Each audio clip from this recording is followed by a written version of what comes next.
नमस्कार मित्रांनो, मी सांगलीकर प्रदीप आपल्या मराठी ब्लॉगमध्ये सर्वांचे सहर्ष स्वागत. जवळजवळ 8 दिवसांच्या सुट्टीनंतर आज ऑफिसमध्ये गेलो तर सकाळीच ब्रेकडाऊन सापडला. कंपनीमधील एका असेंब्लीला हे जोडलेली 7.5 HP मोटर आहे. ही मोटर आज पूर्णपणे जाम झालेली होती.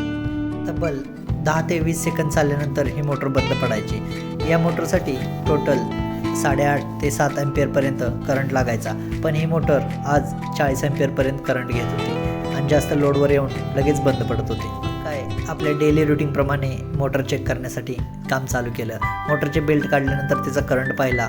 मोटर चालू करून तिचा करंट पाहिल्यानंतर टोटल 5 ते 6 अँपिअर एवढाच मोटर करंट घेत होती, पण प्रॉपरली मोटर बेल्ट लावल्यानंतर प्रॉपरली वर्किंग करत नव्हती. तब्बल 3 ते 4 तासांच्या अथक प्रयत्नानंतर स्टार डेल्टा कॉन्टॅक्टर बदलल्यानंतर मोटर व्यवस्थितपणे चालू झाली. त्यानंतर आज संध्याकाळी तेजूताईंनी म्हणजे अक्षय भाऊने आणि तेजूताईंनी चिकन शॉर्म्याचा बेत आखलेला, त्यामुळे आज चिकन शॉर्मा खाण्यासाठी त्यांच्याकडे गेलेलो. तेजूताईंनी बनवलेला हा चिकन शॉर्मा रोल आपण एकदा खाल्ला तर परत मागाल, एवढी भारी त्याची चव असते.